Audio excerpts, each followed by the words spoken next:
Hey, what's up you guys? Welcome back to our channel. We haven't posted in over a year once again, and welcome back to our annual vlog. All right, so you may know us as living in the ambulance, which we did for about 3 years. And then after that, it's just been kind of a hunt for stability for Danielle and Gunnar. It's us been trying to figure out what living situation works for us. And ultimately, we couldn't really justify just giving the money to a landlord. Renting was kind of hard, just seeing the money go and not building equity in anything. So that sparked our house hunting journey. We ended up buying a house at an auction, which took up a lot of time and a lot of headspace, and really ended with us having a renter instead of a house for our own, which is not what we intended on doing, and still left us without a home. So here we are, like 2 years later, and many different living situations later, one being, and the last of being our parents' basement, which is where we are right now. Shout out mom and dad. But it's finally time for us to get a home, so we're just gonna kind of tell you about our house buying process, the different options we looked at, and yeah. Yeah. So we ended up getting with a realtor, shout out Haley, I'll tag her right here. And also, we looked at 7 houses total with her. It was so quick because— It's such a seller's market right now, Oh, because it's such a seller's market. houses stay on the market for like 4 days. Any good house is on the market for like 4 or 5 days, and then it's contingent, Yeah. and it's eventually closed upon. So we knew right after we saw stuff that we were gonna have to act fast. I think our whole like buying process from start to contingent was less than a week. Yes. Honestly, probably like 5 days. I'm getting ahead of myself. Let's take it back. Yeah, let's take it back. We're looking in the northern Pittsburgh area. Our budget max is $170,000. But we wanted to keep it under 150 because that's like more realistic for us. Yeah. The first house we looked at seemed like it was going to be the best option. It was like a couple houses away from where my grandma's house was growing up, and the area was nice. It just seemed like the backyard was so sweet. It was a fenced-in backyard. It had a really cool pass-through garage that passed through into the back alleyway. And then we got inside, and it was like, I really was trying to, like, immediately I think everybody was like, oh yeah, no, never mind. But I was really trying to be like, let's look for the diamond in the rough here. But it was all rough and no diamond. It was all rough and no diamond, which really sucked because we really had high hopes for that house. There was also no basement in that house, which is a huge turnoff for us because we love a basement. Yeah. The utilities were, the utilities were just like kind of laid out weird too. Like since there was no basement, there was really no good place for them to hide like the HVAC system. And like the laundry it's just in the kitchen, which I know that's like not that crazy, but it just was, it was in the center of the house. All the utilities. It didn't feel good. It didn't feel good being in that house. No, and it was all like paneling, it wasn't drywall, and I don't know, it just felt, and listen, there's nothing wrong with living in a trailer, but if we're spending that much money, I want a real house with drywall. So then we looked at house number 2. We knew this house because the people that lived there used to always have skeletons on the front porch year round, and it was just something fun to look at every time we drove past it. And we got inside, and immediately Gunnar found 2 Diet Cokes. I've just been obsessed with Diet Cokes recently, so it felt like a sign. The fact there were Diet Cokes in there, it makes sense looking back. Yeah, and this house has all hardwood floors from the living room, the hallway, and the master bedroom, and probably in the second bedroom too, but we'll get into that in a little bit.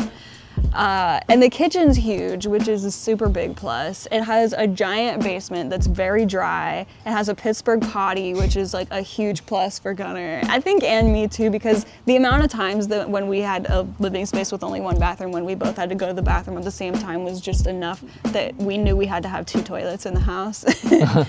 And yeah, the backyard was great too. We were getting very good vibes from the house. The only thing that we really didn't like was the driveway situation, and that's a little complicated because it used to be a road.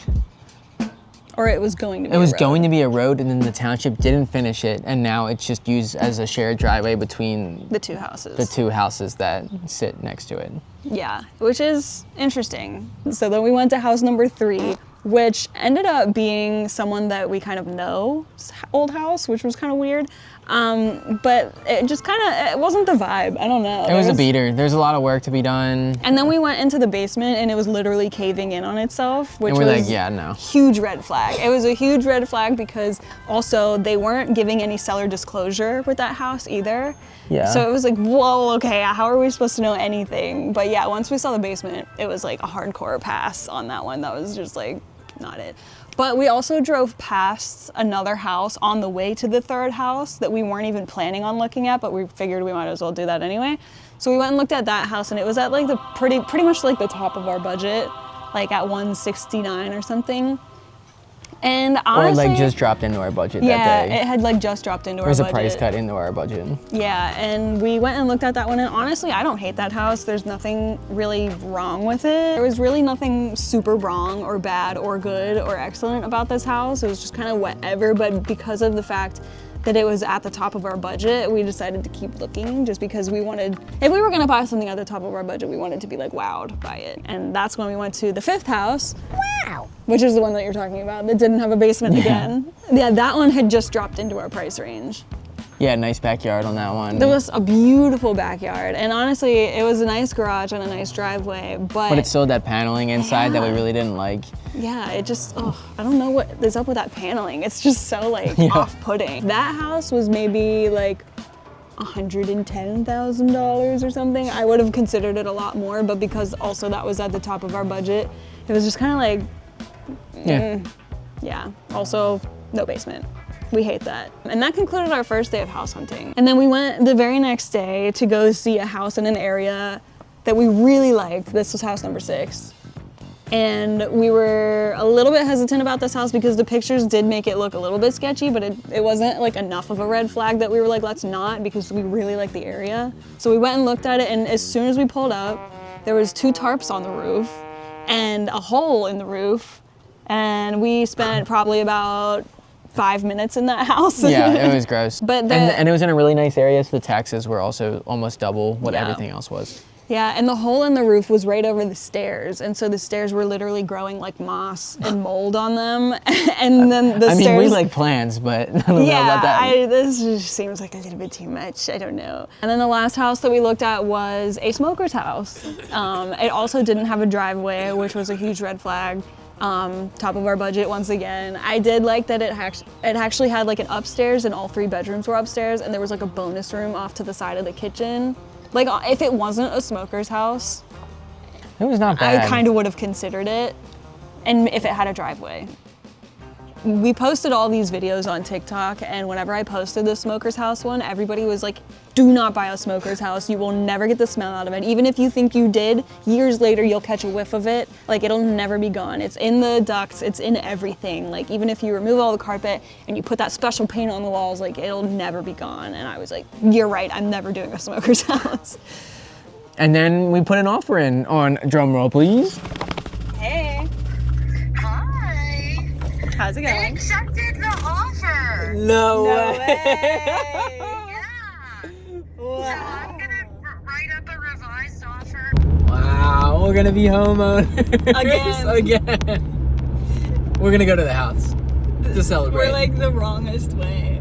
Are we? Yeah, we need to be going the other way. Oh God. Coming soon, baby. This is the day we bought a house. House number 2, the skeleton house. We just liked the vibe of it the best. It just felt good being in, and we could really see the most potential in there. Not to mention, there's so much light in that house, and we're such a sucker for all the natural light. Like that house really felt super inviting walking in, and we don't even have any of our stuff in it yet. Not to mention the Diet Cokes that we found. But yeah, anything to say on that house? On our house. On our house. Yeah, we're gonna be documenting all of the renovations here on YouTube, so that is gonna be super fun and exciting. And we don't plan on doing many of these sit-down videos, but since we're gonna be diving into the house really hardcore with the renos, we figured we might as well put all the backstory on YouTube as well. So thanks for joining us with this little sit-down video. And we're knocking out a supporting wall, so stay tuned for that. Yeah, our whole house might come down. Cool. Leave a comment with any design tips and tricks and any advice you have. We are very open and receptive to hearing it. God bless.